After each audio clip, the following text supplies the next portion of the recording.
This call is being recorded. Hello and welcome to Castle of Horror, the show dedicated to horror movies and awesomeness. This week we continue our retrospective on Frankenstein with the film from 1957, the very first Hammer Frankenstein film, Curse of Frankenstein. Bear in mind, if you haven't seen today's movie, we're going to be talking about it from the perspective of horror fans who have, so warning, spoilers ahead. From Denver, Colorado, I'm your host, Jason Henderson, author of the Alex Van Helsing series from HarperCollins. With me from Austin is Mr. Tony Salvaggio, tech director at Rooster Teeth Studios, lead singer of the band Deserts of Mars, and lead guitarist of the band Rise from Fire, and co-creator of Clockworks from Humanoid. Say hello, Tony. Howdy. Howdy, welcome back. Also in Austin is Mr. Edwards, editor-in-chief of HorrorMovies.net, writer for Rockabilly Online, and creator and writer of the long-running comic Halloween Man. Say hello, Drew. Hello, Drew. Hello. And finally, also in Denver, as always, color commentary from the one and only Julia Guzman. Say hello. Bonsoir. Bonsoir. Okay, according to Wikipedia, The Curse of Frankenstein is a 1957 British horror film by Hammer Film Productions, loosely based on the novel Frankenstein from 1818 by Mary Shelley. It was Hammer Studios' first color horror film. It is the launch of the modern Gothic era. It kicked off several Gothic films in short order. That was Curse of Frankenstein in 57. Dracula in 1958, and The Mummy in 1959. It established Hammer horror as a distinctive brand of Gothic cinema. It was directed by Terence Fisher. It stars Peter Cushing as Victor Frankenstein and Christopher Lee as the creature. So, let's get our opening thoughts of Curse of Frankenstein, which we are watching as the first of the Hammer films right after watching 3 Universal horror pictures. So let's go. Drew, Tony, and then Joya, and then I'll go. Drew, Curse of Frankenstein. Give us your opening thoughts. Well, it's weird coming into this after directly watching 3 of the Universal Frankensteins. I don't think I've ever quite watched them so closely together, and I'm immediately struck with how not only different how different this is from the Universal Frankensteins, but how different it is actually from all the Hammer horrors that came after it. Specifically, the thing that struck me the first time is, unlike any of the Universal movies that we just watched, this is very much tethered to a specific time and place. They establish that within frame 1 of the movie. They tell you this is 100 years ago in the mountains of Switzerland, and I was like, we're no longer in the nebulous fairy tale world of Universal horror, but we're not quite in the Hammerscape yet, because this is before it even learned to crawl. This is the Hammerscape in its infancy. So that was interesting to me. It's a lot nastier of a movie. It's a lot sexier. The Baron is a almost completely unsympathetic character. Yes, although Peter Cushing makes him very interesting. I know this might be controversial to say, and I am a big fan of Christopher Lee. I'm not so keen on Christopher Lee as the monster, for reasons that we will get in further into the podcast. But I do like this film a lot. I don't know that I like it quite as much as the Hammer Dracula movie that came directly after it, but I do like this movie a lot, and I'm excited to discuss it. Standing. Tony, I don't remember if we've watched this one together, but lay it on me. What are your opening thoughts on Curse of Frankenstein? I don't think we have. It's been a really long time since I had seen it, and I dig it. Man, Frankenstein in this one is total jerk. He's a terrifying person. He's more monstrous than the monster, who is also much more monstrous. If you're going to switch to color and make this your first, they definitely were like, oh yeah, we're going to pull out all the stops, and we're going to make this horrific. But it actually really set the tone. We've often talked about like the Hammer blood and everything like that. This has all that in spades, and definitely, it may not be my favorite, but it's a weird, different take. Vastly different from the past few movies we've been watching. So that was kind of interesting. Yeah, thank you. Julia, what are your thoughts? It is interesting. I was reading that Universal was like basically threatening them with everything if they did anything remotely like what they had done, including hiring Boris Karloff to play the monster. So I'm sure some of what you guys are talking about is because they were like, we need to make it as different as we can from the Universal films. But yeah, it's pretty dark. I mean, gosh, there's just like the fact that Frankenstein's willing to murder someone to get a brain, someone smart, someone that's presumably a really good guy, just to do this, and then just all the, it's really, really dark. So, I liked the sets. I actually kind of liked Christopher Lee as the monster, only because I was like, that's Christopher Lee the whole time. Yeah. So I feel like, again, I think he gets lost in this character as well. So I'm finding that as we're watching these films that my respect for Christopher Lee continues to grow, because it's like, wow, he can really do things a lot differently depending on what he's asked to do. He actually was, the only reason he was even cast in that role is because he was cheaper than the other person that they were looking at. So, but and he and Peter Cushing had never been in any scenes together before, although they'd been in films together, and they apparently just sparked a great friendship hanging out together during making this film. So that's kind of fun. So those kind of things make it more entertaining. But well, overall I liked it. I did feel like it was a little darker than I was comfortable with. Mm. So. Yeah, I mean, my thoughts are just to kick this off, and then we should go straight into talking about the world. So yeah, this is our introduction to what Drew was referring to, this idea we've tossed around a lot of the Hammerscape, which is the weird alternate world that Hammer movies take place in, which by the time you get several movies into the Hammer Gothic series, is as hard to pin down as the Universal world, where the government's usually very strange. It's partly German, partly British. Everybody speaks English. Of course they do, because they're British movies. But their clothing is often European in some way or another. Nobility titles are all mixed up, and I think what I love most is the color. The color in these things has it's very vivid, but the colors are all really muted. I mean, there's a hell of a lot of bright red in this film, but there's a lot of this sort of pale purple and soft greens and all kinds of things that just photograph beautifully. And part of me makes me think that what they were trying to do is create a look that looked completely different from Universal. So that if you have Universal monsters in your mind, when you go into this movie, you don't know what to expect. I mean, here's something I found out when I was looking this up. This comes out in May of 1957, okay? That is 9 years after the last appearance of the Universal monster. The Universal Frankenstein monster showed up in 1948's Abbott and Costello, Meet Frankenstein. This is 1957. This is not even a full 10 years after that. So that's what you've got in your head.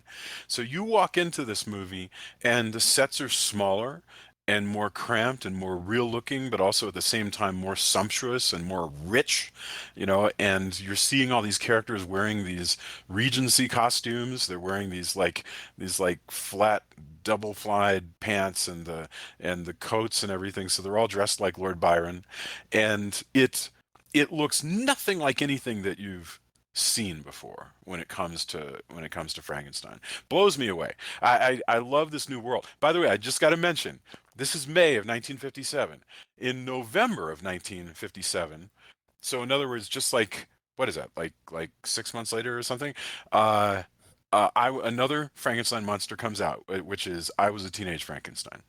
So I mean, it's both weird to me that those two movies came out in the same year, because that's another really interesting vision, but also the fact that between Abbott and Costello and this, there were no Frankensteins. None. If you dig one up, go ahead and write to me and correct me, but for some reason, we went nearly a decade without... Huh? I just love the fact that you said dig one up. Yeah. No, but it appears that for some reason the Frankenstein monster lay fallow for 10 years. That blows my mind because right now we have a remake like every 2.5 years or so. So anyway, all right. So we we could get into the plot. Well, yeah, I want to get into the plot before we get to the so-called the murderous monster himself. So we open up. Uh, and I'm trying to remember how the Universal one compared to this, but this one opens with us meeting Baron Frankenstein, very young. Victor Frankenstein, he's Well, called. no, The it name. opens up in a prison. Oh, that's right. We have a framing. Oh, I'm so sorry. I was thinking about skipping straight to the narrative. Yeah, we should mention there's a framing device.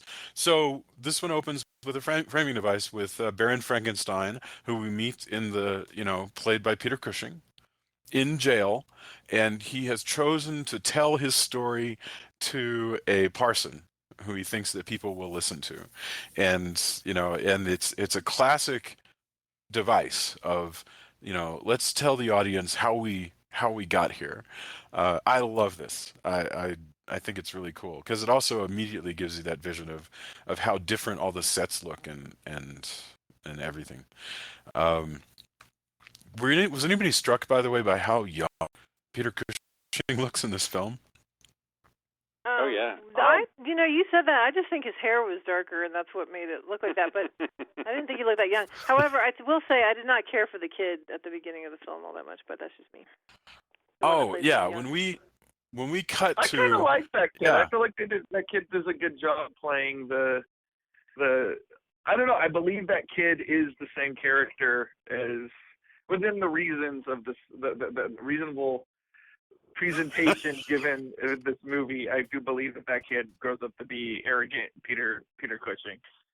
Yeah, I mean, the kid you're talking about is after the Baron in prison says, "Okay, let me tell you how we got here, and in so doing, let me go all the way back to when my mother died when I was like 14 years old or whatever it was." And we go back to that scene, and there's a young actor who plays the young Baron Frankenstein, and I mean, I swear to God, this kid, I really literally just wanted to push him off a balcony. He was really really. smug and annoying, and it's super That creepy. is how he's supposed to come off. No, that's true. Yeah, You're totally right. I don't know. He's It's supposed super to. creepy that the little girl, that the mom or the nanny or whoever she is trying to set him up already with she's gonna make a great wife one day about Elizabeth, when she's small. Of course. And I'm just like, that's really creepy. Cousins marry in these books. Cousins marry Huh? in Victorian novels. Absolutely. Yeah. Yeah, but hard it to was just find. weird. But anyway, that little girl is played by the daughter of the adult actress. Actually, she hated it doing it. The little kid. Really? Yeah.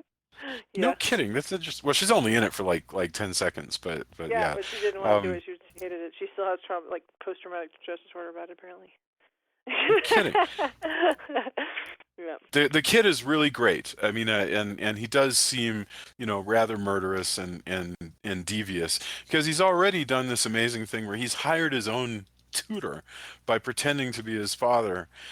So Paul Krimpa comes to the house. Paul Krimpa is played by Robert Urquhart, and Urquhart comes to the house to take the role of being this sort of in-castle expert who's going to tutor I feel like you need to say the dashing in front of his name.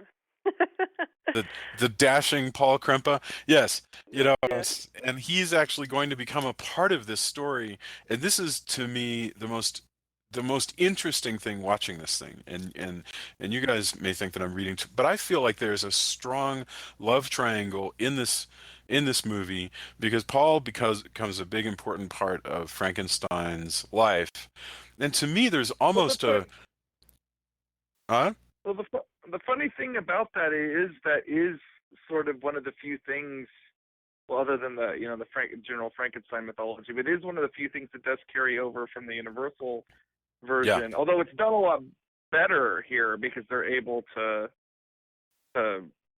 show that more than because of, more than you would have been able to do back in the 30s. But this has got some.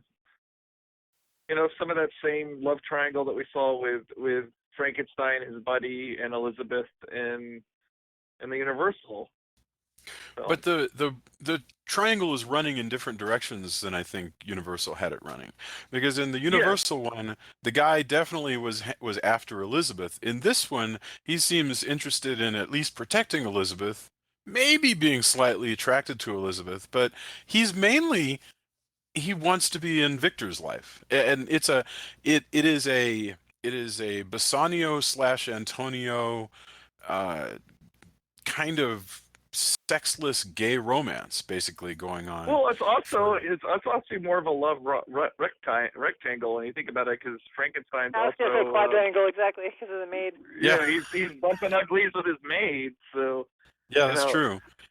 All that stuff is better have... here. Like, all that stuff is better here. The love triangle in the James Well film is kind of stale, and honestly not why we remember that film at all. No. This and actually all the stuff that you're talking about actually adds to the story. It does indeed. It totally does, and it dominates this. It's enough to keep us interested even when they're not doing experiments, even when there's no monster on the screen. We're interested in just what's happening to Victor's life, because Victor, and I've heard people say that later in the series that Victor is going to get more complicated, but in this one he has one interest in mind. He has an idea that he can solve the mysteries of life and death, and he's working on that, and nothing is going to get in his way. Nothing. But I do find it interesting that he's willing, nevertheless, to meet humans in a way, like, to the extent that he's inhuman, he still isn't. He's not a complete sociopath. Like, for instance, he knows enough to keep paying the weekly allowance of his aunt, and he knows that doing that. He's just kind of doing. I don't think he's doing that because he cares particularly. I think he's doing that because it's expected. Right, but he does the expected. In other words, to the extent that he's a rebel, he's learned just through, I guess, this amazing awareness. Yeah, he's not gonna because what would happen? He's probably already worked it out. If I quit paying the weekly allowance to my aunt would start talking. She might even start plotting against me. She might try to steal my castle. God knows. At the very least, better to just pay the allowance. Yeah, exactly. Likewise, he's, does he needs to have sex with somebody, so he's going to have an affair with his maid. He's going to be devious towards her. That's fine. The risk, he really seems to be an extremely intelligent and crafty person, but not crazy. Narcissist. Say Again, what? seems like everywhere I look they're a narcissist. It's like he's clearly a narcissist. He's just like, I just want what I want, and I'll do whatever I need. He's to do absolutely to get a narcissist. Oh, that's for sure. That's totally he doesn't care about Paul, even though Paul completely cares about Victor. And with Paul's twisted devotion to Victor, part parental, part lover, part instructor. Paul, who moves into this guy's house and is going to stay there for 20 years, whether he's working for Victor or not, which I find delightful. That's a good gig, by the way. If you can move into somebody's castle and they never kick you out, even if you, because he doesn't have to do anything. I love except put up the with whole Victor. Except Victor. He doesn't have to do that. It's like being in an entourage. Yeah. I thought it was hilarious when they brought the little zombie dog back to life, and then they're like little dogs in the. Yeah, explain that. That's their they pull first. Him out. That's they their don't even very put a first towel experiment. on. Yeah, so when they first figure out how to reanimate, somebody, it's this little adorable dog, and they pull him out of the water, and he's like shivering. They don't even put a towel on him or anything. Then they're throwing him like throwing a ball that's probably shaped like a brain, if I had to guess, because he's a zombie dog. I don't know. But anyway, he's really cute. He is really a totally cute zombie dog. I love the fact that they and we should talk about his lab, but in the lab, they bring a dead dog back to life by putting it in this weird tank thing that they add electricity to and whatever vat substance they've added, and it reanimates this dead dog. And then they go, oh, nice puppy, and they pat him, and the dog wanders away. And do you know something? They never get back to the dog.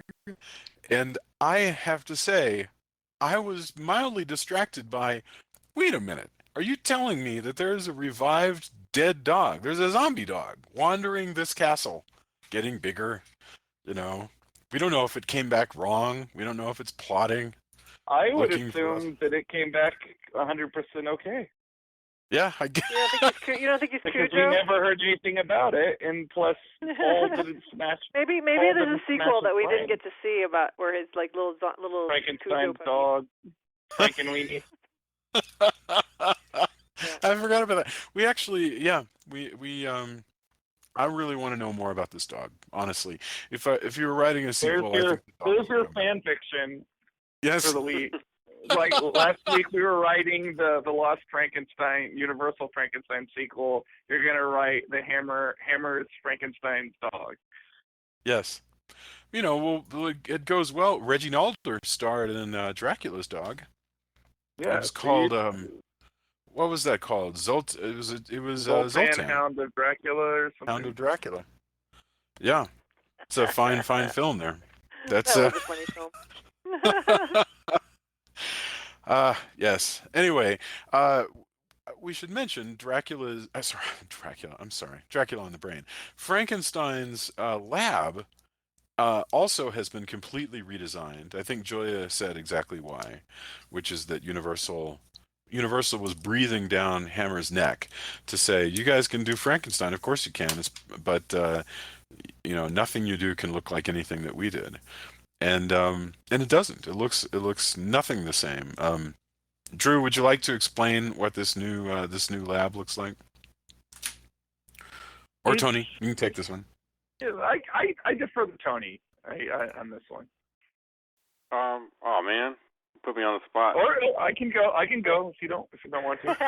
No, I mean, we're just asking what your thoughts are about the new lab, Tony.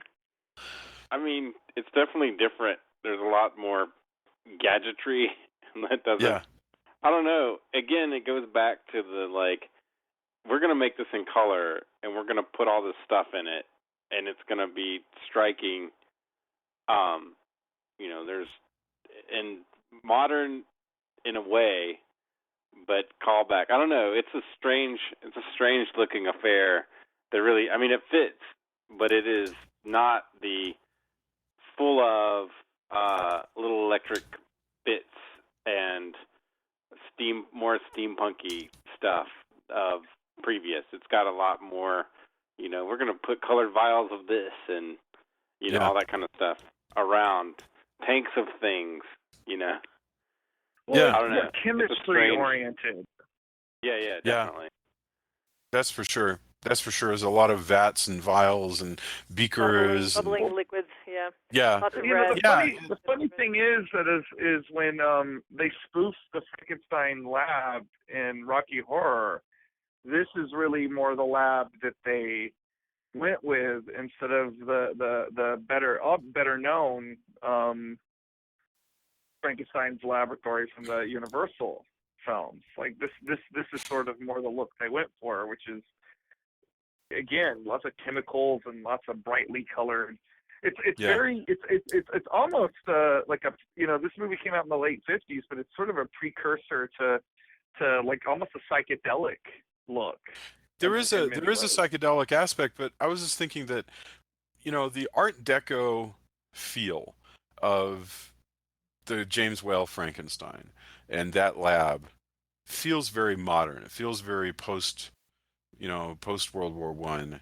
It feels like science is on the march, right, in the 20th century. So even if it supposedly takes place in the past, those Universal movies, in a way, feel much more modern than these Hammer ones. This is definitely, this is Hammer definitely trying to give you a new look at the old, and so all of these beakers and vials and all that crap feels very it does feel very Mary Shelley. It feels like something Although, Byron might actually strangely, do. I don't feel like Dr. Pretorius would feel out of place in this lab. No, for sure. I agree with you. Dr. Pretorius made a big deal out of the fact that his monsters were totally organic. He grew them and did crap like that. Yeah. Yeah, that's a good point. So anyway, we introduce this new lab. They first build a little tank, little enough to bring a puppy back to life. And once again, the zombie puppy is out there. We also don't know if Frankenstein had to drown the puppy himself in order to have a drowned puppy Oh, I to hope bring not. back That's to a life. horrible thing to say. I It's mean, awful. I hadn't even thought about that. I mean, where he's does one capable get of it, but I hadn't thought about it. do you think he just came home and goes, "Hey, look here, He I don't think might have he also came gotten it home. from the he might have gotten it from the pound. absolutely, So it would be the zombie rescue dog at that point. yes." That's super disturbing. Also chilling, but not as bad as him actually drowning it. You know. You mean he got it from the pound after they had already killed him? Yes. Sure. Yeah, Okay. because So he would Pounds be would so he would be like the first reanimated rescue dog. Yep. I'm really glad that they didn't show him drowning that dog. That would have been so. And none of that we should see. I'm just saying that No. there could be a slightly better he could have a slightly less dark. I want to know about this dog. But okay, so as soon as they get the dog thing going, Paul, the mentor, who has now been surpassed by Victor, who's becoming the master of this experimental work that Frankenstein is doing, Paul goes, "We got to write this up and get it in front of the high muckety mucks of medical science," and Baron Frankenstein. You know what? No, actually, I got bigger and grander ideas that I want to do, and for reasons that are almost impossible for me to explain, instead of bringing a simple body back to life, he's going to want to build a body. You know, starting with mainly a body, but like put together more stuff. And he goes, and it just so happens that a super tall guy just got strung up out at the crossroads, where it was a highwayman who's been robbing people. So they go out. Again, one of the few another story beat that they did actually get from Universal. So because none of that stuff's from Shelley, because Shelley's very ambiguous about where Frankenstein gets the body parts. You know, like this is a direct lift. And I never really thought about it, maybe because how ingrained the Universal film is. I never really thought about it until this time, about how that's where they got this from. Yeah. In fact, who did the cutting down? Was it Igor who did the cutting down in the last movie? Fritz. Yes. So it was in the first movie. Okay, so Fritz did it. Frankenstein is standing by the wagon. In this case, Frankenstein crawls up, shimmies up to cut the body down. This and Dr. Frankenstein's a lot more hands-on. Oh, he is. Part of that also is just the general. Yeah. Huh? Well, no, I was just thinking there's this great athleticism about Peter Cushing, so that he's convincing, crawling around things and climbing stuff and so forth. In 1958, I think, Karloff will play Baron Frankenstein in another movie called Frankenstein 1970, which I haven't seen, but I can guarantee you that he's not nearly as spry as Peter Cushing here. I got one more thing about Peter Cushing's age. So Peter Cushing is like in his early 40s. This is just 20 years before Star Wars. That blows my mind, because 20 years, now that I am the age that I am. A long time. 20 years isn't a long time. 20 years is totally a long time. That's a lifetime, man. I guess so. For 20-year-olds. But I mean, I've hasn't Hugh Jackman been playing Wolverine for about 20 years? Yeah, something like that. Long time. Say that. So my point is, You know what I'm sick of? I'm going to do a little venting about my marriage. I am so sick of Okay. Jason constantly reminding me how old I am. I swear, everywhere we go, he's like, oh, like we do this talk for the marriage ministry, and I think 4 different times during the talk he goes, now that's like what 30 years ago. Oh, that's been 25 years now, and I'm like, oh my God, stop saying that. Well, I try to put things in context. That's what that's what this is all about. I think Anyway, that's what we call it. I mean, 20 years. I guess 20 years is in the scheme of the universe. Isn't a long time, but for a human lifespan, that's a long time. It's all relative, right? Yeah. For Yeah. Sophia, 20 years is a long time because she's only 14. yeah, it's true. I'm just saying that looking at that 20 years has wrought a great deal on Peter Cushing by the time you get to Star Wars. I mean, but in fact, by the time that this series is over, and I don't know which 3 we're going to do, but if we consider doing Frankenstein and the Monster from Hell, which I think is a really interesting film, Frankenstein looks like a burned out version of himself.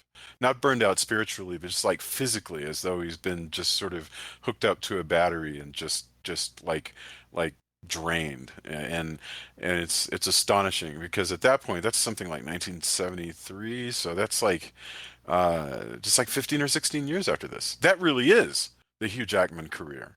So we'll be able to look at it and go, okay, compare Jackman, Cushing, and go, look what that kind of time. I think there were different. I think there's some different demands put on you, Jackman. To be fair. It may well be. Yeah. like you, Jackman has to take his shirt off a lot more than Peter Cushing ever had to in any of these movies. No, that's totally true. Well, that's he has totally to true. fight a lot more hand-to-hand combat than Peter Cushing ever had to.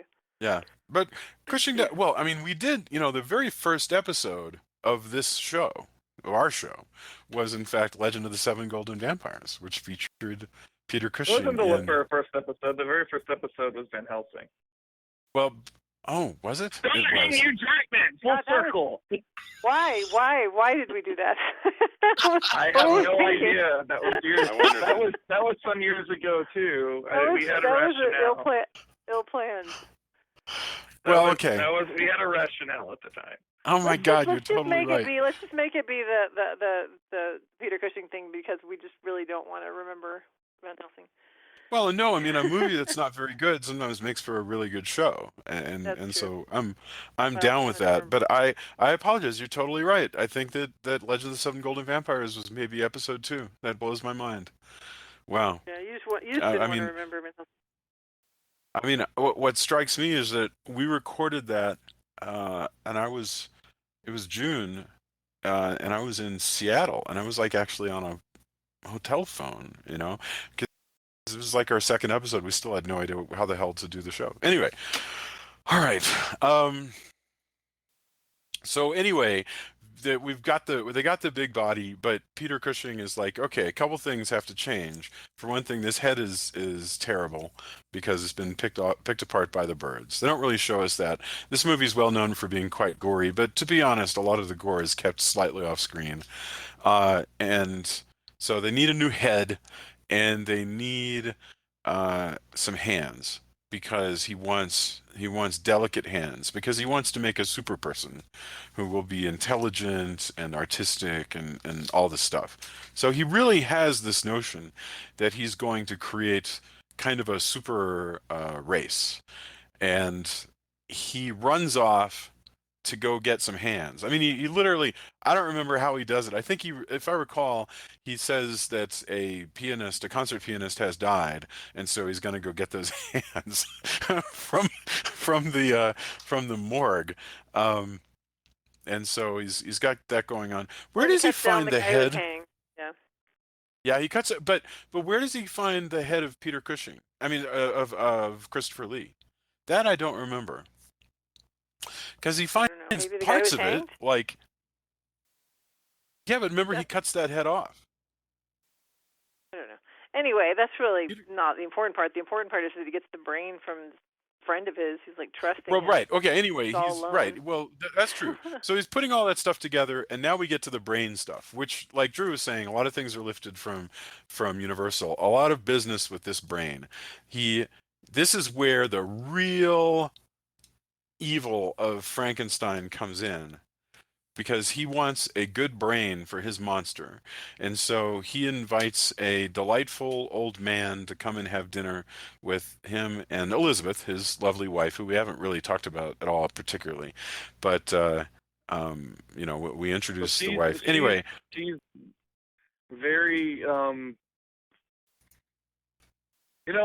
love the relationship between him and Paul, and I love the relationship with her injected into it, because Frankenstein, up to this point, does not even realize how crazy the stuff that he's doing. Like, every time Paul brings up, like, oh, well, I'll tell Elizabeth, he's like, she'll be so shocked, and he's like, well, why would she be shocked? Yeah. Yes. I love all that stuff. Up until this moment, when they have this lovely old man to stay. And Julia, would you like to describe, are you prepared to describe how he gets the brain that he's looking for? Well, it just what I said, that he's, invites the guy over, and the guy's like, oh, thank you so much. I feel so alone, and it's just nice to have people, And he's going up the stairs, and he's like, oh, look at this. And then he's like, he pushes the guy kind of, well, he tells him back up so you could see it better, like painting, I think it was. Yeah, he was looking at painting. It's a Flemish like, painting, yeah. And then he leans right against the railing, and then he goes, oh, watch out, Professor, and he pushes him and breaks the banister.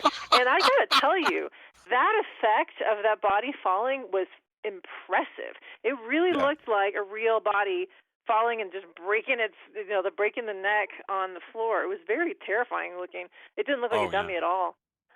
But anyway, so that poor old guy, I mean, I just felt so bad for him. That's the worst luck. Yeah. And then, of course, then he's got the perfect brain now. He's got this brain of, like, this intelligent guy, and, he's cut it out of the body, and his his whatever you're calling him, his former tutor / whatever, paramour, I don't know, shows up, and he's like, wait a minute, did you just steal that dude's brain? And he's got it in this bag, and he's like, yeah, what about it? He's like, and no. then he's like, you can't, he's like, you can't have it, because I think what you're doing is wrong, and you murdered him, I can tell, and so I'm going to make it so that you can't use it. And he, like, smashes the thing against, well, he's trying to, Peter Cushing's trying to get away from it, and he smashes it up against this rock. So, of course, now it's going to be all effed up like the other one, like in the other movie. But I'm just thinking to myself, I don't know if that was super well thought out, because all he's going to do is either still use it and create this, like, homicidal monster, or go get another person to kill and use their brains. So I'm kind of like, not sure that was the cleverest way to that just picking the glass out will make everything okay. Oh, yeah. I think he's just settling, Well, Tony, maybe he just didn't want to, like, well, that would take a lot of effort. I like that this Frankenstein also would, if you ask him, he would be like, yeah, well, I mean, I gave the guy a last meal. What else do you want me to do? Like, that's just the kind of, like, classism and just, like, hubris and just how much of a sociopath he is. I mean, I fed him. I'm not a monster myself. Like, geez. Well, what kind of person do you think I am? Yeah, that's exactly how I think he would think. He's horrible. Yeah, he's picking the pieces of glass out of the brain, and he literally he clicks his tongue as though he's just so appalled that he has to do this. As like this is a model that Paul busted. In fairness, in Frankenstein's twisted view of things, he was probably like, well, I killed his old and frail body, but I was going to put him in this physically superior body. So really, this is all Paul's fault. And he's going to say that. He would totally. Yeah. I think you're right. I mean, and see, part of what's going on here is, to an extent, this is sort of like a crime thriller, where a really smart guy has an idea to create to commit the perfect murder. You know, the perfect murder has to do this and it has to do that. But if we did it right, we could be able to kill that chief of police or that angry husband or whatever. We could kill him and it would all go fine. But in those movies, because the universe is the way that it is, it just never works out. You can't create the perfect murder. And apparently in Frankenstein movies, you can't create the perfect monster. It just can't be done. You can do everything right and get the brain, and still somehow something's going to happen to keep you from being able to build a perfect monster. And I don't know why. I find it interesting that basically God is interfering in the world of Hammer. Uh, you know, that's my only way of reading it. Otherwise, somehow or another, Frankenstein would be able to pull this off, you know, because he still thinks it. He makes the monster. Let's skip over what the monster does. He makes the monster, and then when the monster immediately attacks him, Frankenstein's like, you know what? That's okay. It's a little dangerous, but I can fix it because it's the brain. No problem. You know, he always figures, look, all there is in the world is my brain, and all the world allied against it, and I can take care of it. And that actually isn't how it works out. Anyway, let's talk about this monster. So he's got this brain. He's picked the glass out. He's got to make the monster. Now, this is if you're sitting in the theater, it's 1957, you're still thinking about Boris Karloff, and you're thinking about the, you know, fly the kites and all that stuff. And here, you know, you have this body wrapped up, and you know, he has a dynamo that creates electricity.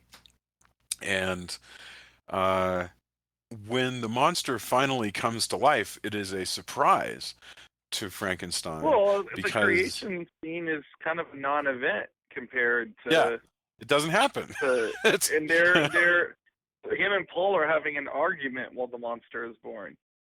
Right. Through lightning, no less. Lightning actually strikes the lab and brings the monster to life. But when they first tried it with the dynamo, it didn't work. He goes in and he sees I love that the monster attacks him, and he's like, right away. "No, but you did it." but first we get a look at him.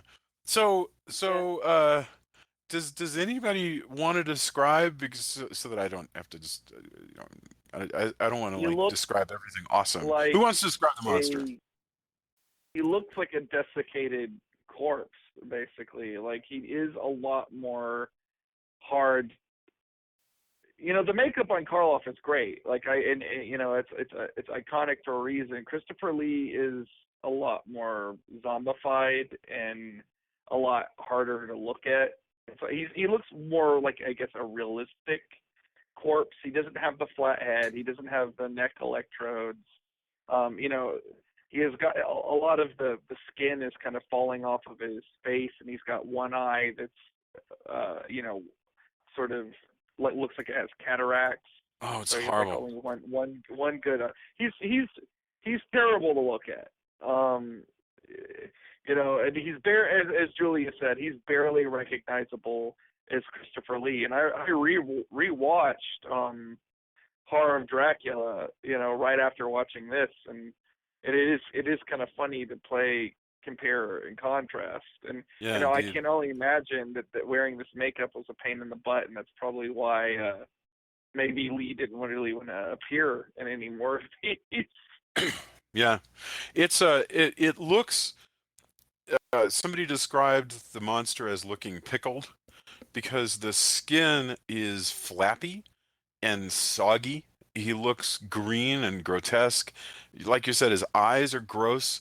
His skin looks inflamed. I mean, it's overall, the whole thing just seems just completely appalling.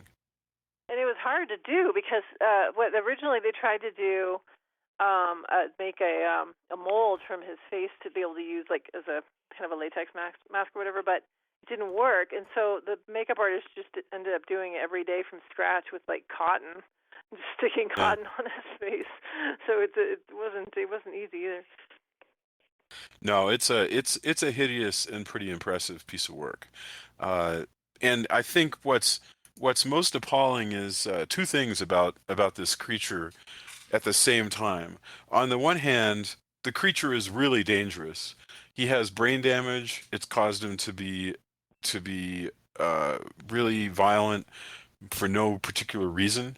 So he's just attacking people left and right. You just hit the nail on the head. Like, unlike the Karloff creature who had a quote-unquote abnormal brain, Yeah. this brain has actually been bashed in. Like Yeah. it's a defective. Yeah. It's a completely. Drew, It's. Yeah. He picked the glass out. I mean, what could possibly go wrong? I mean, it's like when your sandwich falls on the floor, and you're like, man, I'm still hungry. If nobody sees this, if I just wipe the dust off, if I just scrape the butter off of this toast, and there's a piece of fuzz, I'll take that off. It's the same, only it's the brain and one of the most important things in the body. But other than that, it's a lot like dropping your sandwich. It's so amazing. That's the way that a doctor, a true man of science, thinks. And once more, Tony has eloquently shown us the difference between run-of-the-mill science and mad science. And mad science. Yep. Put the mad in mad science, that's for sure. Yes. I picked the glass out. Just think of how... I don't know why this monster is this way. And that's probably, judging by the framing story and how he's just diehard adamant. Like, everyone else but me is to blame for all this crap that's happened. I don't know why you're going to hang me. I don't know why I'm on trial. But let me tell you, everyone in this courtroom, the monster could not have been my fault. I picked the glass out, and I gave it a nice, and I cleaned it, and I don't know what I could have done wrong. Plus, I mean, it wasn't me that beat the brain in. Come on. Right. It's he didn't have anything I to do don't with know It why. really should be Paul that's on trial here. Yeah, why is Paul not on trial? Because I did everything I could, as you clearly from this talk, from me telling the story, you can tell.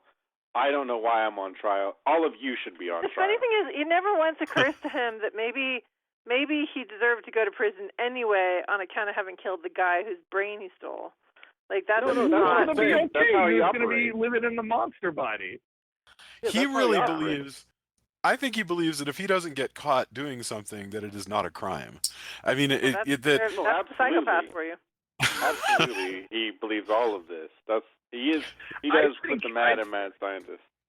I think this version of Baron Frankenstein reads a lot of Ayn Rand. That's Yes. what I think. Oh, man. Him and Paul Frankenstein's Ryan rough. would be good buddies.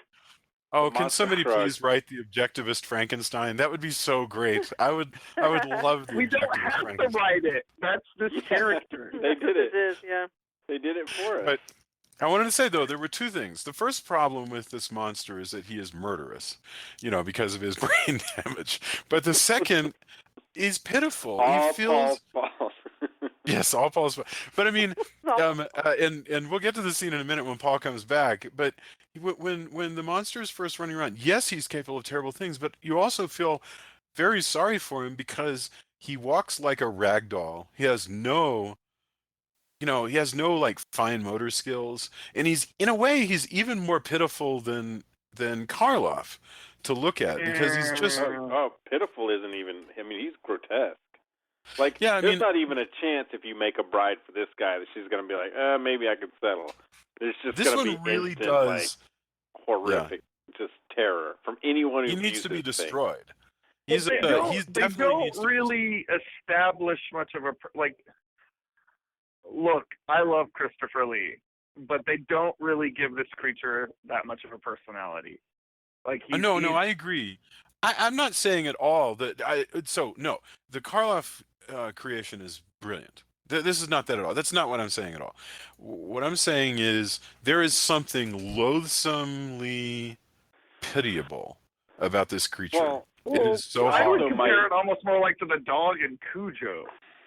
Yeah, this monster might defend himself by saying, you try to have a personality and a story arc when your brain was in a sack. So, That's He true. should as much fund as we that can, complete of a thought because I just don't think he could. It's a Yeah. true horror, though. Okay, let me give you another example. To me, it is a horror akin to what Jeff Goldblum becomes at the end of The Fly, a thing that needs to be killed with fire. You know, it'll kill people, and I feel sorry for it. And it needs to be killed with fire. Honestly, that's whereas the Frankenstein monster, you get the impression that that thing, if somebody would please leave it alone, I don't care if it hangs out forever in the woods. It's fine. You know, it's oh yeah, I'm as long as not he worried could hang about out that with the creature. blind guy, and they would have It'd be like fine. an This awesome thing buddy is not movie. It'd be like no, Bert and Ernie. right.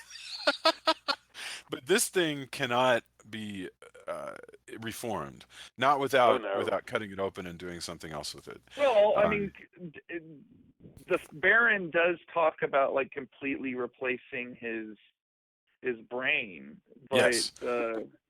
I He's like, like "Hey, if he's Paul, looking that far, yeah. Hey Paul, have you been near any banisters lately? Because we can fix that. Paul, He come look at does this use painting. it Have you ever the seen Would you monster- like to be by some banisters? You know. He does use the monster as a murder weapon to kill the maid, though. He does. Yeah, he He does. does indeed. Oh, And man, I'm surprised he just doesn't. again, what a jerk. She's like, hey, okay, so already, he's so terrible. He's cheating on his wife. Well, I guess not cheating Yeah. exactly in his mind because he's like, well, it's arranged. Why should I care? So then, woman who loves him is like, hey, so we're going to have a kid probably. And his answer is, no, not on my watch because you're a maid.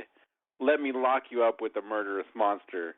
Well, That's and he okay, actually asks her. He actually asks her, "Well, are you sure it's mine?" Oh yeah, Sure. that's right. He's such a jerk. He's terrible. Yeah. And yet, because he is a sociopath, they get to the part where they're leading him out at the end, and he's still like, I mean, I made a monster, I brought things to life, and it's still everyone else's fault. Like, Yeah. I mean, so what? She was blackmailing me. I mean, how could I Right. not lock her in a room with a murderous beast that I made? That's the Yeah. price of blackmail, people, and that's how he thinks of it. Like she brought this on herself. I mean, if she didn't blackmail me, I never would have or gotten pregnant. Ugh, how inconvenient for me. It's like they I always should say, lock don't her you in see, Mr. Mason? I had to do it. I had to do Yeah. it. Yeah, I had to. I mean, she was blackmailing me. She got pregnant. Probably I had wasn't no mine. choice, what they say. They always say I had no Yeah. choice. I Yeah. had no So, choice. I That's mean, right. obviously, locking her in a room with a murderous monster. I mean, how was I to know he would really murder her? It was just supposition at this point, Your Honor. We're all just Oh, riffing man. at this point, on Your Honor. Yeah. So he what I loved is after the monster commits a couple murders that are just sort of random in the woods that are meant as kind of a hat tip to the Universal stuff because he kills a blind guy. But the scene itself is only about 45 seconds long. It's just like, hey, you remember the blind guy from Universal? We're going to do that here too. Which of course harkens back to the hermit in the book, but whatever. So they, he comes to get Paul. This is my favorite part. He comes to get Paul, and Frankenstein does, and he says, "Paul, monster got away. We may lose him." Paul's like, "We got to tell the mob so they can come with the torches and the picks." And Frankenstein's like, "Yeah, no problem. I'll take care of that. Meet me downstairs with a gun." And then he never does it. So they go hunting the monster by themselves. I love that. He- this guy is fantastic. And Paul straight up shoots the monster in the eye and puts him down. One shot. Pretty good, you know. I gotta mention, by the way, I'm gonna make a monster, then make these villagers pay for it.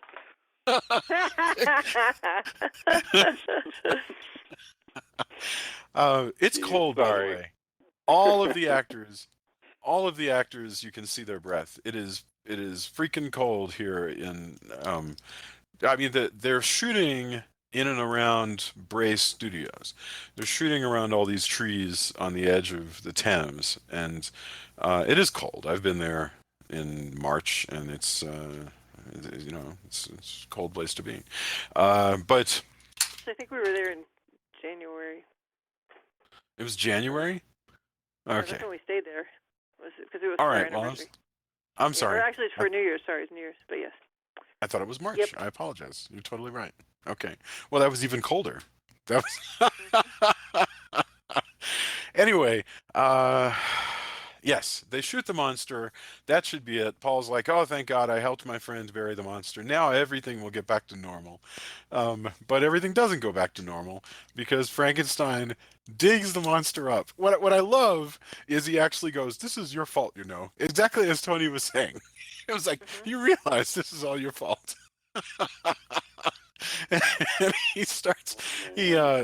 He's now, when we see the monster again, Frankenstein's been cutting it open and cutting pieces out of its brain to try to improve its behavior, and he's only making a hash of things. Because now the creature is still murderous, but even clumsier. I do We've want to probably mention. got mashed potatoes for a brain by this point. Like, I don't understand why he just didn't go get another brain. It makes no sense at all. He has no problem bumping people off. No, Or he given could that just- it's this guy, he should have taken Paul's brain. He could have taken Justine's brain. He could have taken any brain, and he would be doing better than he's doing now, honestly. But whatever. He's decided that, this is all a strange experiment, so maybe he wants to see what he can do as far as improving a brain. Who knows? But, Yeah, this at this thing... point, he's just like, what if I connect wire A to wire B? Like, will that make him, like, how can I, it's weird, because it's almost like he's kind of lazy about things. Yeah. Like, well, I mean, man, another brain would be a lot of work. I think you're right. If I could just, or maybe he's got the other mentality, I can change this. I can fix this. I think I it's really the like God if I just complex. mess with. Yeah, if I just, I mean, he's already alive, but if I just mix a little brain over here and connect this here, yeah, this will work. This is totally. It does. I mean, it no does one's a make genius the- like me, so. It does make the weird ass stuff that he does throughout the rest of these films make a lot more sense. Because like this version of Baron Frankenstein does some strange stuff throughout the course of these films. Yeah. And the behavior here makes all of that. It puts it all in context, I guess. Yeah. Well, and we'll see him actually, as he gets older, veer wildly between being nicer and being more evil and being, more depressed and being more frivolous. I mean, he's crazy. The funny thing is there's a through line. It's the same character. It's just that he is extremely mercurial and difficult to pin down. Well, so, the funny thing is he is such a insufferable SOB, but he is charismatic. Like Yeah. you like Cushing is very magnetic in this part. On in some ways more magnetic than he is as Van Helsing.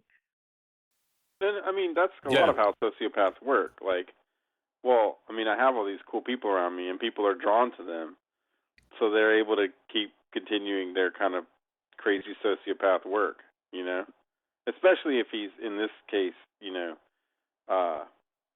elite, or he's The royalty. regal. Royalty, yeah. Yeah. So, Yeah.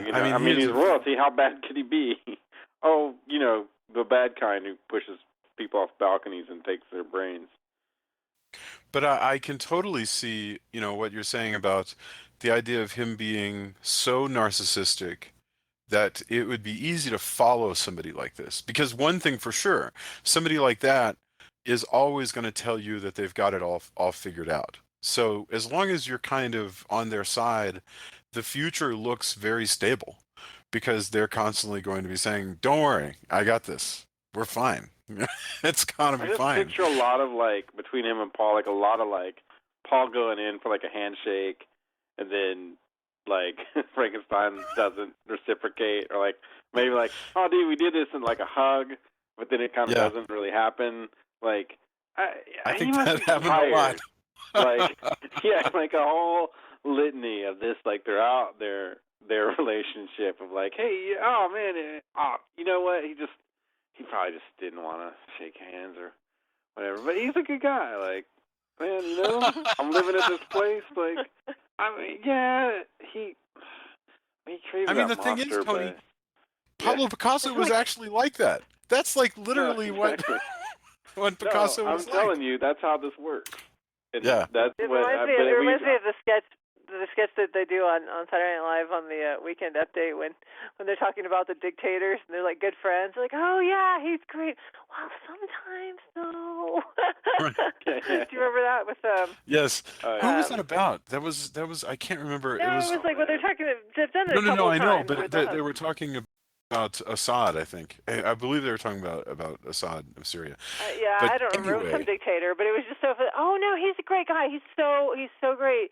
It's just sometimes, like, yeah. you know, he'll talk about people, and it's kind of Yeah. like Exactly. So That's this Frankenstein. So this Frankenstein creature actually breaks out pretty quickly, and the movie wraps up because it winds up that they're basically we wind up with a confrontation between Elizabeth, who is sneaking around the lab, and the creature who is kind of stalking her, and that they're fighting on the roof, and in the end, Frankenstein himself faces off against the creature, shooting. Here's the amazing thing: he shoots at the creature, and actually wings his wife. I mean, he catches her pretty solidly in the shoulder Oh yeah. with his flintlock pistol, because he's not like, Elizabeth, look out, or Elizabeth, out of the way. Instead, he just goes, blam! Which, by the way, it's a flintlock pistol. It's not like this thing has a sight, you know? You're just kind of sending a ball of lead in the general direction you're pointing at. But he shoots, he hits his wife. Okay, not good. He's got a second shot. He shoots the creature and then throws fire at the creature, and the creature falls into acid. conveniently. And It that's just happens to have that vat of acid right there. Like, there's so many convenient things. Like, oh, conveniently the plate glass skylight is right over the vat of Well, acid. also, like, yes. I'm shooting my wife. He's got her. Man, there's never a point where he's like, maybe I shouldn't shoot at my wife. Maybe I should wait for a good shot. Or what if she fell off into the plate glass? You know what? I'm shooting the monster. It's I kind of wonder if none of my originally tinkering with his Elizabeth brain was has supposed worked. to die. What now? Sorry.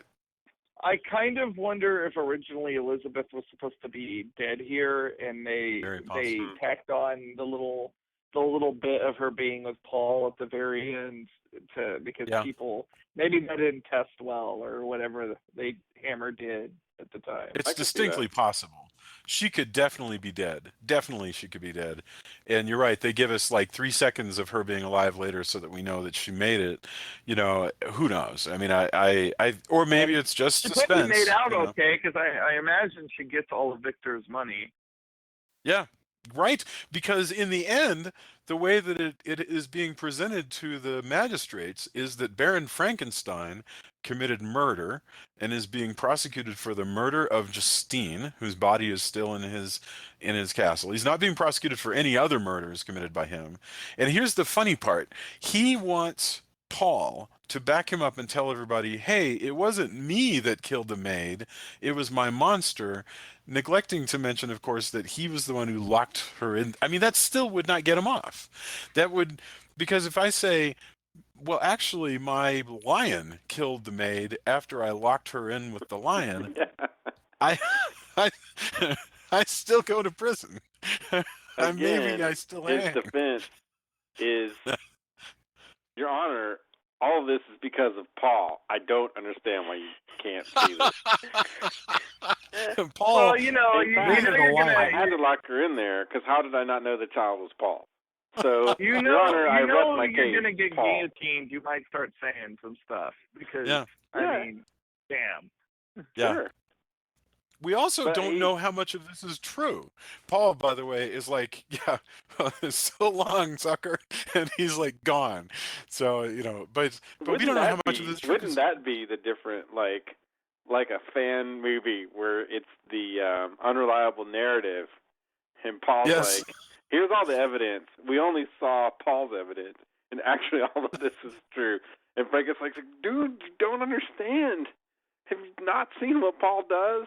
He's like, no, Your Honor. I mean, his ex. Oh my God! What a crazy idea! She's saying this because she's so distraught. I mean, yeah, all this money can't possibly bring her. You know, she got shot, Your Honor. Right. That would be so, like, I don't know. That would be such a crazy fan film. Is all of it is like the notion that somehow Paul is the guy who did it. Wow. Gaslighting Frankenstein, and we've only seen the narrative from, the dude who hung out in the castle for 20 years. Wow. Interesting. I am trying to think of how to re-see the entire movie with Paul being the evil genius. But Frankenstein sure does take an active part. It's an interesting... Well, according to Paul... Yeah, but Frankenstein's the one who tells the story. So no, we that's have what I'm saying. Is if instead we find out that it wasn't his testimony that we've been seeing, but in fact Paul's testimony. Oh, that's wonderful. So it's unreliable narrative. Right. Completely unreliable. Frankenstein's talking, but his flashbacks are not Frankenstein's flashbacks, they're Paul's flashbacks, or Paul's narrative that he's telling the court. Wow. Look what a terrible guy. And he's like, no, you don't understand, Your Honor. Like, she's going to get all my money. And Paul's like, oh, no. Look how distraught she is. That's a Not crazy to say that this is that movie, but it'd be this is one of those, like, fan theory things that people come up with, and like, but what if? I don't know. I kind of want to see it now. We've made up again, yet another movie. Thanks, Bob Stark. But anyway, yes. I mean, it is just even to the end, though. Despite, like, in the actual movie, even to the end, he's like, I don't understand why you don't see how awesome I am, and that I should not be killed for any of this. And that's, again, what a sociopath he is. He's constantly not in control of his own emotions, too. I'm always amazed at that. How many times the screenwriters have deliberately put in moments where he goes, where he just hauls off and screams at somebody or yells or strikes them or strangles them.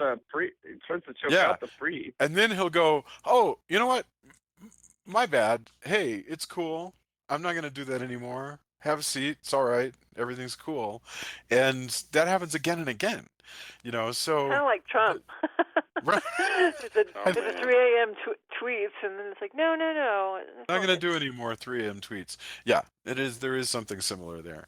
So, all right. So that's the end, and we see that he's going to go and be beheaded. And I do not know how he is going to survive into the next sequel, but I will tell you he does. So there is definitely something going on in this cliffhanger right here, and somehow or another, he's gonna make it out.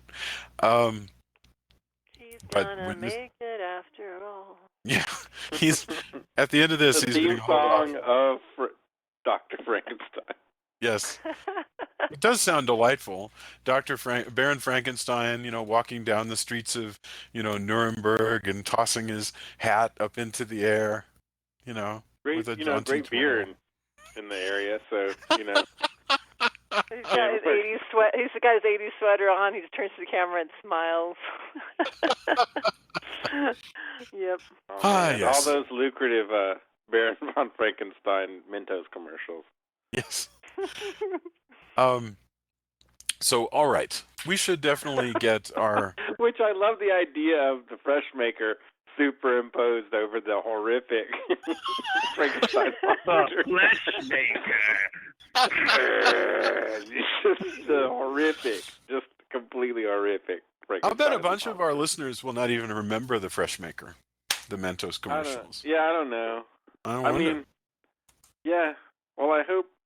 I always wonder although I do say, if anybody is appalled that we're less than sanctimonious about these things, like we truly do love these movies. I hope yes, that indeed. nobody gets really mad at me especially. If they're going to get mad at anybody, it's going to be me. But the asides. But I guess if you're listening at this point, if this isn't your first one. Can I just mention, by the way?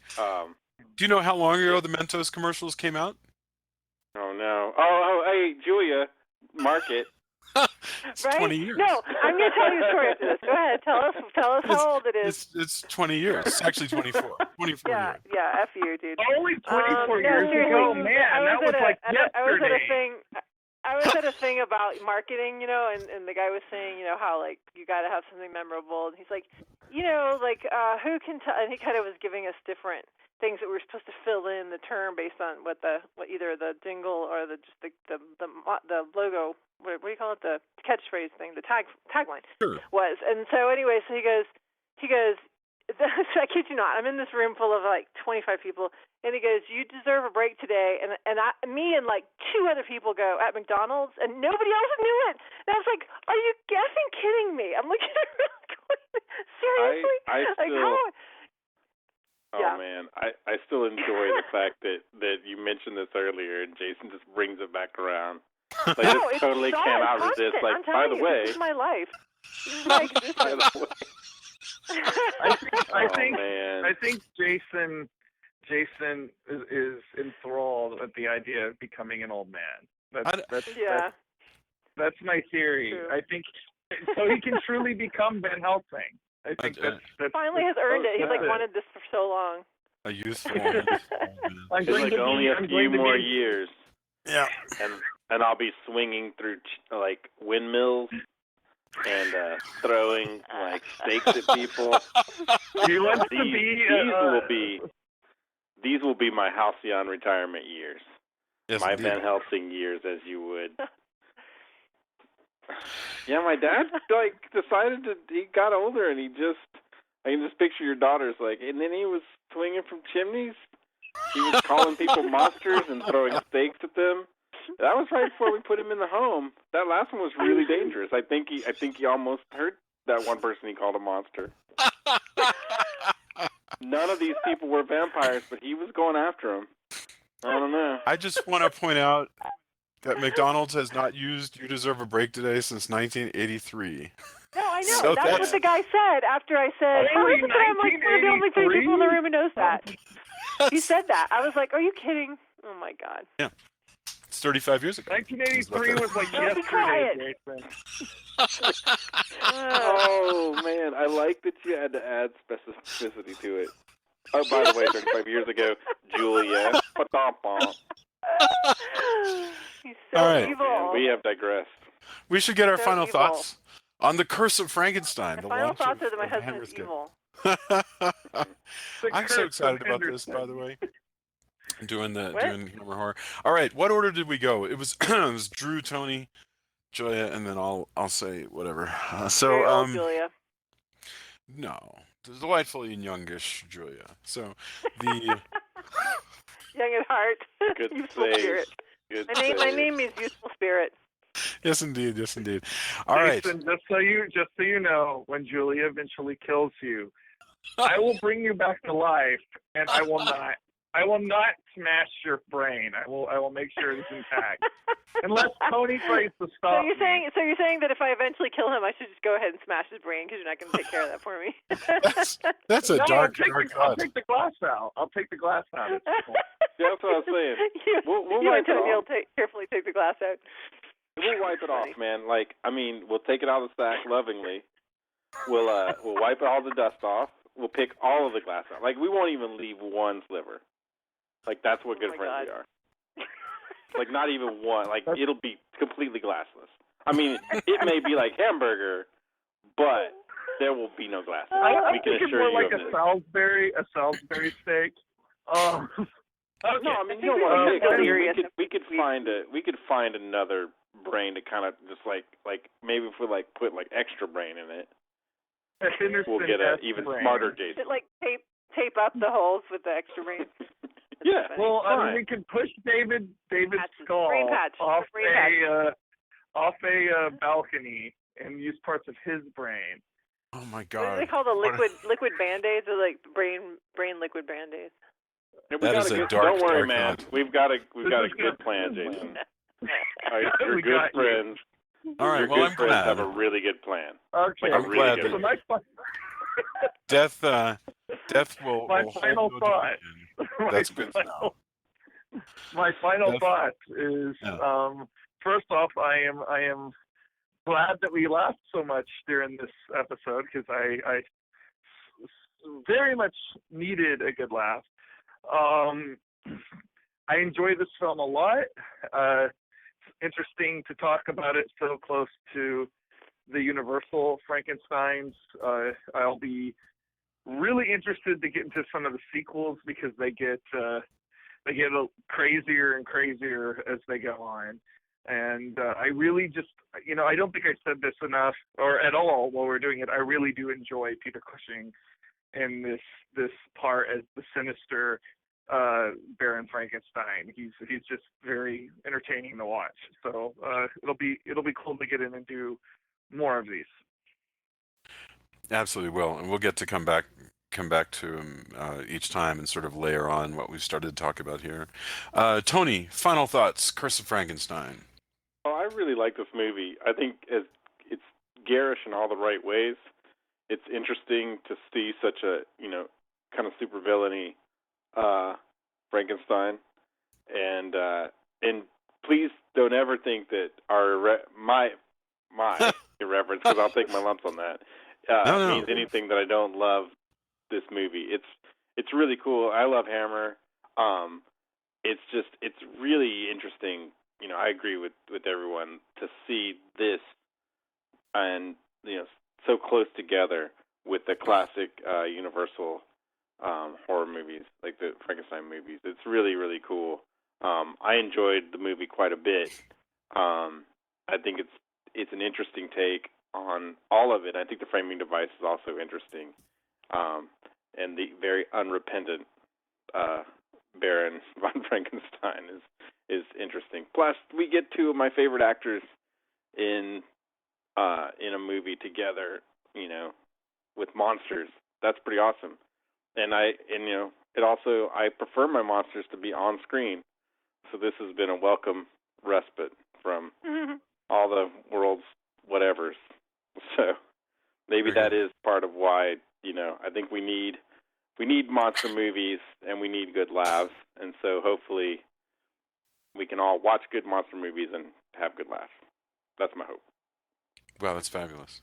Joya, do you have anything to add? Not specifically about this film, but to kind of echo what Tony's saying is that I think that we have film to both as an escape, so that we can get away from the stuff that is haunting our nightmares currently, and also as metaphor and as kind of a way to work through stuff that's going on in the world. I'll be really interested to see what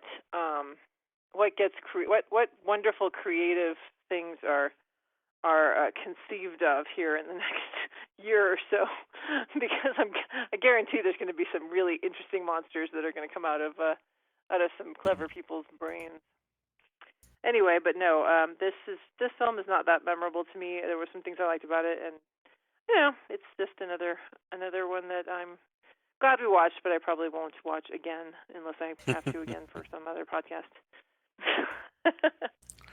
Excellent. All right. I've said plenty. I'm very excited to be doing Hammer. I love the Hammer films, and it's funny, you wouldn't know it considering relatively small percentage of the films that we do on this show are actually Hammer movies. So it's going to be cool to spend pretty much a month talking about Hammer Frankenstein films, because we're going to do 3, maybe 4, depending on what we end up deciding. But because I'm genuinely torn between Frankenstein Must Be Destroyed and Frankenstein and the Monster from Hell, so we might wind up doing them both. Okay, let's get people's endorsements. I'm just curious what you guys are listening to, watching, what you've been enjoying to escape from the anxiety that people on both sides of the aisle have been having about the election. So what are you listening to or watching? And let's do the same order. Drew, what's going on? Well, I what I needed to escape away from. I just really needed to see decency. You know, like I needed to see. I have this profound need to see decency. So I dived into season 2 of The Flash on Netflix, and it is. I loved the first season. This second season had everything I liked about it, and it introduced a lot of the crazy. This is probably, to me, the most DC Comics of any DC Comics adaptation I've ever seen, because it delves very deeply into their vast mythology of alternate realities in the second season. They introduced the concept of Earth 2. They introduced Jay Garrick, which, in a very interesting way. And they introduced yet another evil Flash. It's great to see sort of these crazy Silver and Bronze Age ideas actually play out in live action. I never thought I would see that. And aside from that, we get Barry Allen on the show played out as a very classic human superhero, with a good sense of ethics, a good sense of decency, a good sense of morality, and I just really needed to see that over the last few weeks. Like I almost immediately segued into some other superhero stuff because I just really need that right now. But The Flash just really delivers that on so many levels, and it leaves me feeling pumped and good and feeling like I can take on the world, which I think a lot of people need that right now. So if you haven't seen it yet, I mean, I'm assuming a lot of you have already watched it while it was on television, but it basically just got put up on Netflix. So I would encourage you, if you have not checked out The Flash, that you should, because it's my favorite DC Comics adaptation by far over the last few years. Film, TV, whatever. I just think they've done such a wonderful job of taking this character and bringing them to life on the small screen.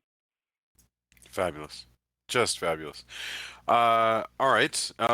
Tony, what do you got going on? I saw it at Fantastic Fest. I think you should see The Arrival.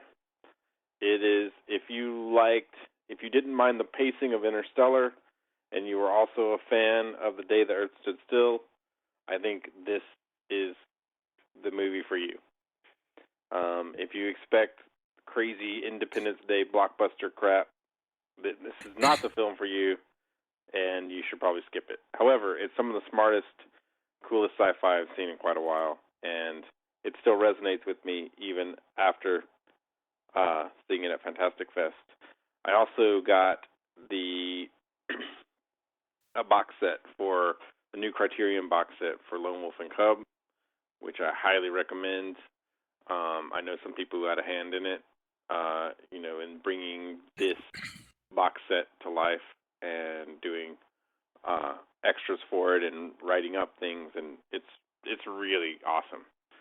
So, and I'm also stoked to see, going back to music, what we're listening to, a band from Sweden called Horisont, Horisont, whose video Writing on the Wall is very much an unexploitation horror film in like 5 minutes or however long the song is.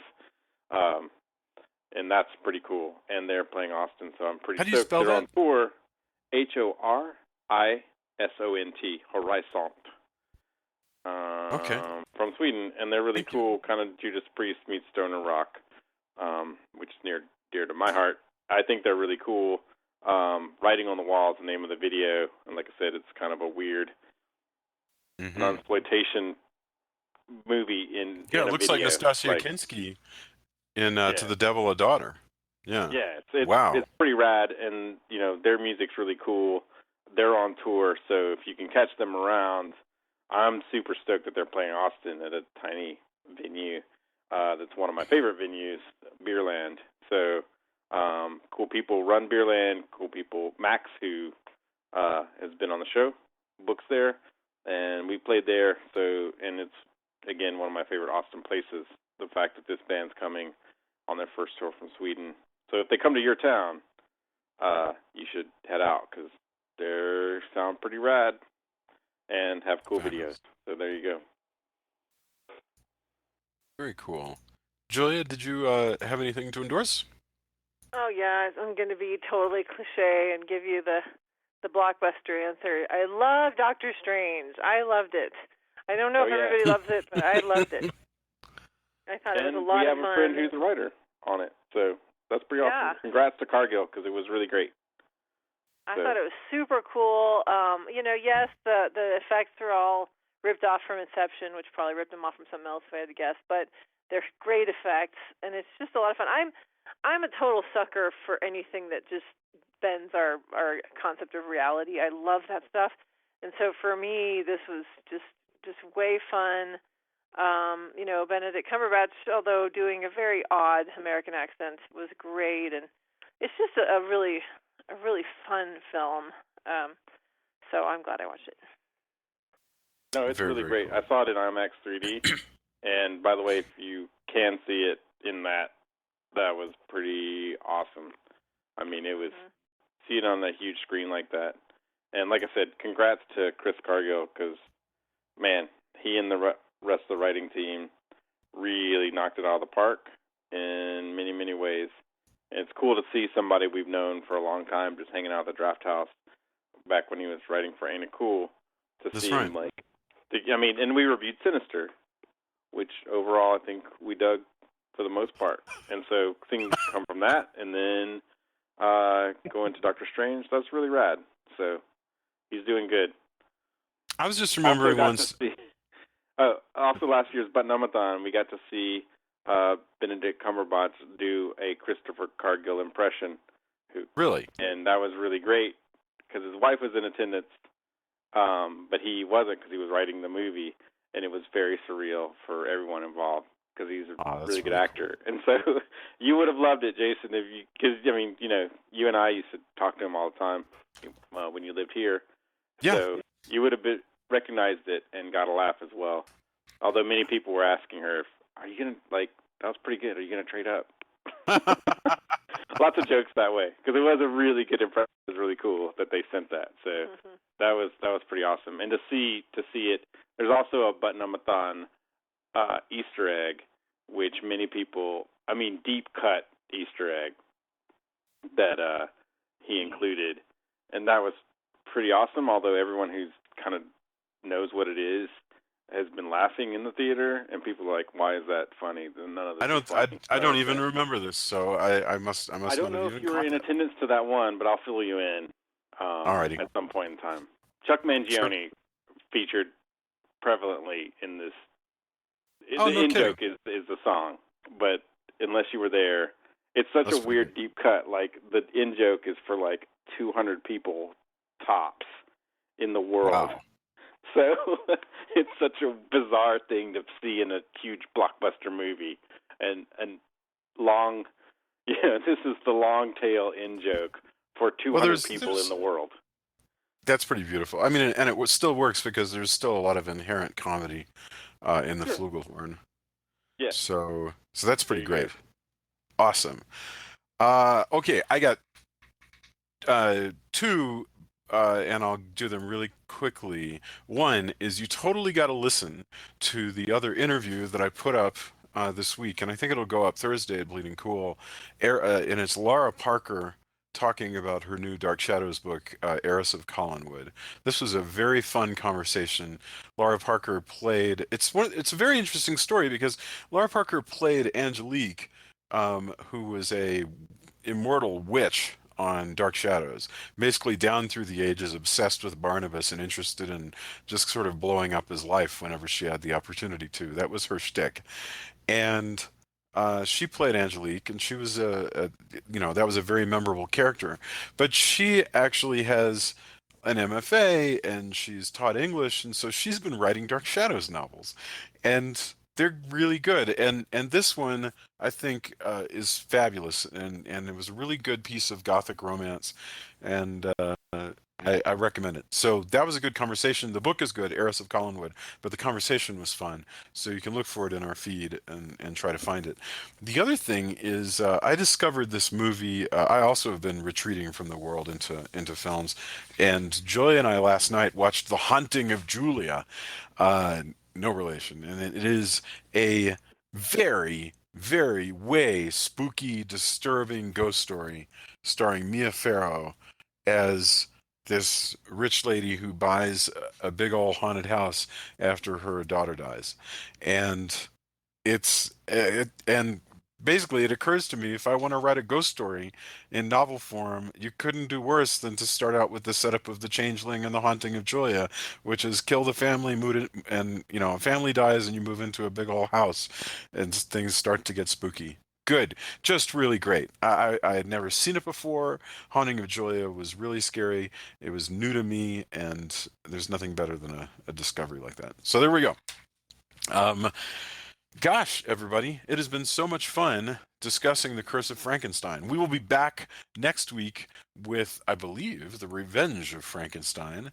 We'll certainly be continuing the Hammer Frankenstein series for a while, and then after that, we have a really neat series that I don't even think I've told you guys, but we're going to be doing sexy European vampires, which we have not done in a while. We had a sexy vampire retrospective. This will be a sequel to that, only this time it will be Euro. So it will be sexy Euro vampires. Everybody have a fantastic week. Leave reviews for us on iTunes. Kidnap your friends and force them to listen to the show. And we all we all will be back. Don't bash their brains in and pick the glass out. We don't endorse that either, despite what we've said before. Have a fantastic evening. I'll see you guys soon. Bye, everybody. Good night. Good night. Right.